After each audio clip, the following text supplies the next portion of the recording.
बिहार विधानसभा चुनाव में भले ही अभी 6 महीने से अधिक समय बाकी है, लेकिन सभी पार्टियों ने तैयारी तेज कर दी है। असदुद्दीन ओवैसी की पार्टी AIMIM ने राजद का गढ़ माने जाने वाले अररिया जिले के जोकीहाट विधानसभा सीट पर बड़ा खेला कर दिया है। बताते चलें कि चुनावी साल में AIMIM पार्टी सीमांचल में संगठन को मजबूत करने के लिए कोई कसर नहीं छोड़ रही है। उसी कड़ी में आज AIMIM के बिहार प्रदेश अध्यक्ष अख्तरुल ईमान ने सीमांचल के कद्दावर नेता मुर्शिद आलम को अररिया जिले का जिला अध्यक्ष चुनकर बड़ा दांव खेला है। साथ ही मुर्शिद आलम को ही जोकीहाट विधानसभा सीट से चुनाव लड़वाने की बात प्रदेश अध्यक्ष अख्तरुल ईमान के द्वारा कही गई है। अख्तरुल ईमान ने तस्लीमुद्दीन के पुत्र व राजद विधायक शाहनवाज आलम पर निशाना साधते हुए कहा कि AIMIM के टिकट पर चुनाव जीतकर राजद में शामिल हुए और जोकीहाट की जनता को धोखा देने का काम शाहनवाज आलम ने किया है। उन्होंने कहा कि अब अररिया में ईंट से ईंट बजेगा और जो भी रास्ते का कांटा होगा उसका सफाया होगा। अख्तरुल ने कहा कि सीमांचल गांधी के पुत्र शाहनवाज ने अपने पिता के सिद्धांत से अलग हटकर काम किया है। इसका बदला जोकीहाट की जनता इस बार जरूर लेगी। गौरतलब हो कि बीते विधानसभा चुनाव में शाहनवाज आलम मजलिस पार्टी से चुनाव जीतकर विधानसभा पहुंचे थे, लेकिन बाद में वो राजद में शामिल हो गए। वहीं AIMIM के नवनिर्वाचित अररिया जिला अध्यक्ष मुर्शिद ने कहा कि पार्टी ने जो उन्हें जो जिम्मेदारी दी है उस पर खरा उतरने का भरपूर प्रयास कर संगठन को मजबूत किया जाएगा। आदमी जोड़े हैं, घोषणा कर सकते हैं, आप नहीं देख रहे हैं? आप इतना मोटा ताजा मजबूत आदमी मुर्शिद साहब को हम लोगों ने जोड़ दिया है। अब ईंट से ईंट बजेगा और जो भी रखना रास्ते में आएगा उसका सफाया होगा। अवाम को जोकी के धोखा दिया गया है। अवाम के लोग वहाँ जोकी के अवाम ने MIM को जिताया था, लेकिन धोखा दिया गया है। जोकी की अवाम बदला लेने के लिए उतारू है और दोनों काम हम कर रहे हैं। जोकी के अवाम बदला भी लेंगे और चूंकि इनका टिकट ही हम लोगों ने काट कर उनको दिया था, हकदार को हम लोगों ने हक दिया है और उम्मीद है कि जोकी के लोग बदला लेकर उस शख्स को जिसने धोखा दिया है उसका मामला साफ करेंगे। एक बात कही जाती है, बाप का इल्म अगर बेटे को न अजबर हो तो पेसर फिर साहबे मीरा से पेदर क्यों कर हो। यकीनन है कि तस्लीमुद्दीन साहब एक मजबूत लीडर रहे, हमारे सियासी उस्ताद रहे हैं, लेकिन तस्लीमुद्दीन साहब के नाम को भुनाकर सिर्फ जीता नहीं जा सकता है।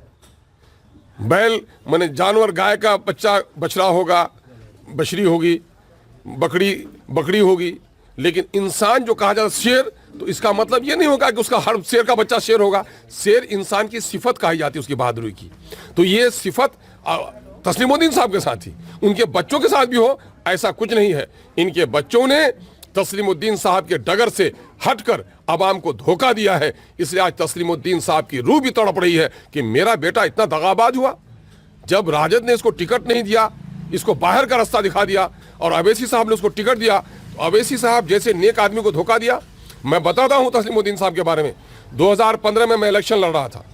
हम वस्ताद और सागिद के दरमियान में थोड़ा इख्तलाफ था, लेकिन उसके बावजूद भी तस्लीमुद्दीन साहब ने लाखों रुपए मेरे लिए खर्च किए थे और अवैसी साहब को दावत देकर उन्होंने कहा कि अवैसी, सही ईमानदारी की लड़ाई आप ही लड़ रहे हो, मैं दूसरी पार्टी में हूं, लेकिन मेरी पूरी हमदर्दी आपके साथ है।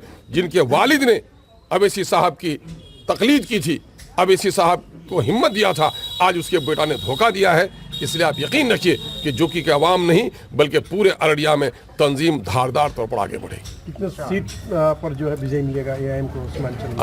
अब अभी आप घर पहुंच पाइएगा, ज़रूरी है क्या? भविष्य की बात मैं कैसे कहूं, लेकिन हाँ, आज बिहार में चाहे सांप्रदायिक पार्टियां हों, सेकुलर पार्टियां हों, उनके पेट में ऐठन, रात को उनकी नींद टूट जाती है जब MIM का नाम उनके सामने मारता है। MIM ने आज पूरे बिहार में अपने संगठन को खड़ा किया है, बड़ी मजबूती से लड़ेंगे। हम तो उम्मीद करते हैं अच्छी खासी सीटों में हम जीतेंगे, बाकी ऊपर वाले का जो फैसला है वो मंजूर है। ये जिस निष्ठा से पार्टी मुझे ये जिला अध्यक्ष की जिम्मेदारी दी है, इसको मैं पार्टी की उम्मीदों से आगे बढ़ के निभाऊंगा। जहां मेरी जैसी ज़रूरत होगी उस तरह का काम करूंगा और पूरी तरह से अररिया जिला में पार्टी के संगठन को मैं धारदार बनाऊंगा और हर वार्ड तक, हर गली कूचे तक हमारा संदेश जाएगा और पार्टी के हमारे जो भी रुकन होंगे, जो भी संगठन होगा, जो भी उसका सदस्य होगा, गली गली हर घर में पहुंच करके ये MIM का संदेश देगा और बैरिस्टर असदुद्दीन ओवैसी साहब का और सदर अख्तरुल ईमान साहब का जो सपनों का जो एक MIM है कि बेहतर और ईमानदार पार्टी है, उनका हम लोग एक तरह से मैसेज घर घर तक, जन जन तक पहुंचाएंगे। और इसी उम्मीदों के साथ हम लोग अगला विधानसभा जो 2025 में होने वाला है उसको लेकर के जाएंगे। और इसमें हम लोगों को पूरी उम्मीद है कि बेहतर रिजल्ट आएगा। पूरी वीडियो देखने के लिए आपका धन्यवाद। अगर आप इस वीडियो को फेसबुक पर देख रहे हैं तो कृपया हमारे पेज को फॉलो करें, और यदि आप YouTube पर देख रहे हैं तो कृपया हमारे चैनल को सब्सक्राइब करें। आप अपने दोस्तों में या फिर फेसबुक और व्हाट्सएप ग्रुपों में महत्वपूर्ण खबर यानी अफवाहों से दूर सटीक और सही जानकारी वाली इस खबर को साझा करना ना भूलें, ताकि वे भी सटीक और विश्वसनीय खबरों से अपडेट रह सकें।